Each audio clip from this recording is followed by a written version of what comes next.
Alors, un argument que je pourrais entendre par rapport à mes travaux, c'est la question de retrouver la pureté d'un système.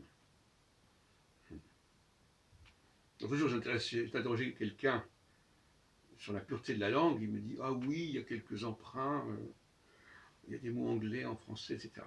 Je lui dis: mais en réalité, je l'ai laissé parler, mais c'est pas du tout ça le problème. La langue, c'est pas parce qu'elle va emprunter des mots à gauche ou à droite. La langue, c'est quand elle implose, quand elle perd sa structure, elle perd sa cohérence, elle perd son mode d'emploi, elle perd ses codes de prononciation notamment. Restituer la pureté des discours, des structures, des dispositifs, a toujours été mon obsession depuis plus de 50 ans. Quand quelque chose est bancal, ça n'est pas tolérable. J'ai toujours pensé qu'une pratique, quelle qu'elle soit, ne pouvait justifier le désordre et l'incohérence d'un système. Alors c'est ce qui se pratique. En astrologie, on pratique, mais n'empêche que la structure elle-même n'est pas cohérente. Le français est une langue qui se pratique, une langue d'usage, mais elle n'est pas forcément cohérente pour autant. Donc, il y a une lutte à ce niveau-là, une lutte des classes en quelque sorte, entre ceux qui disent: écoutez, nous on pratique comme ça, et puis ça marche, hein, et puis voilà, on se comprend et on fait du travail. Mais l'élite, elle, dit non. Je n'accepte pas d'utiliser des outils qui ne correspondent pas à leur usage premier. Je veux respecter l'outil. Je veux respecter le mode d'emploi. Je veux le retrouver, ce mode d'emploi. Je veux le reconstituer, le restituer. Et ça, c'est un enjeu très important pour le XXIe siècle. Le XXIe siècle se devra de restituer la cohérence des choses. La cohérence à la fois synchronique et diachronique.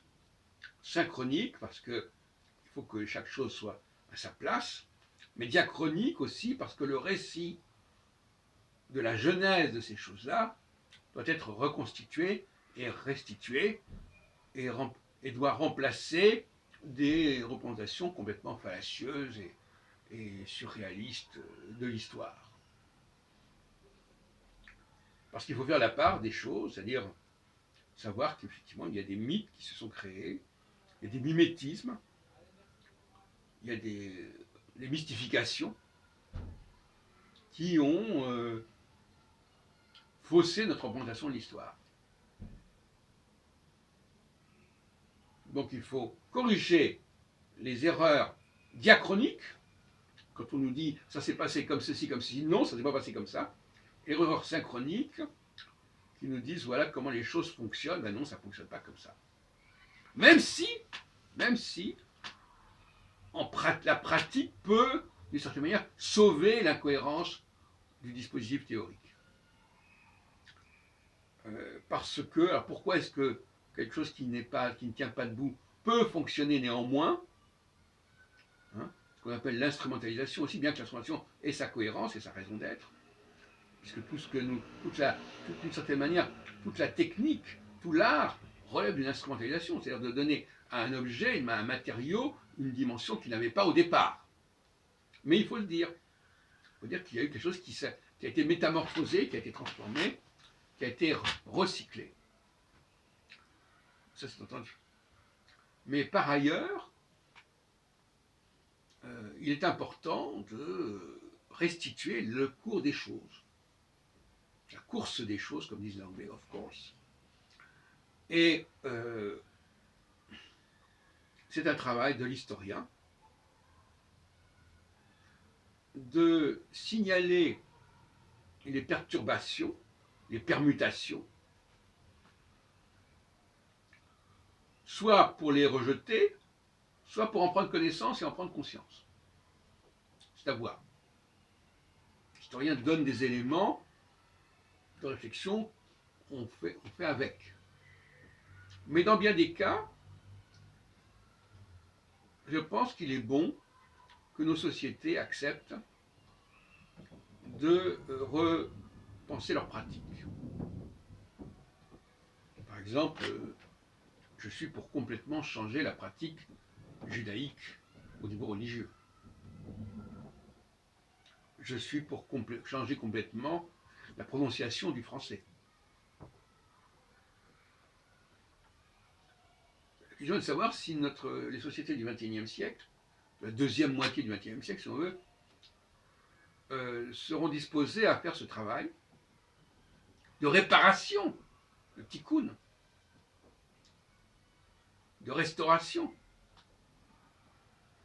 ou s'ils devront continuer à laisser les choses aller à volo, comme ça, se dégrader, se corrompre, sous prétexte que c'est très bien comme ça, et on s'en sort très bien comme ça. Et ça, c'est une lutte entre l'élite et le peuple. Le peuple, lui, veut se convaincre que la pratique est déterminante, alors qu'elle est déterminée, que la pratique apporte l'onction à la théorie.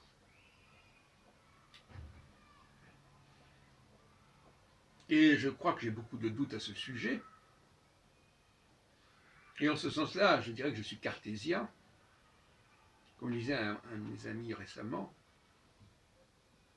être cartésien, c'est vouloir utiliser des concepts, des notions, des structures dont on a une idée claire, qui ne gêne pas notre entendement.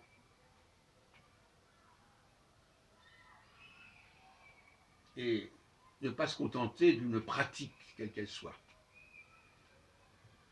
J'ai déjà dit plusieurs reprises à quel point ce n'est pas la théorie qui change au regard de la pratique, mais c'est la pratique qui doit changer au regard de la théorie.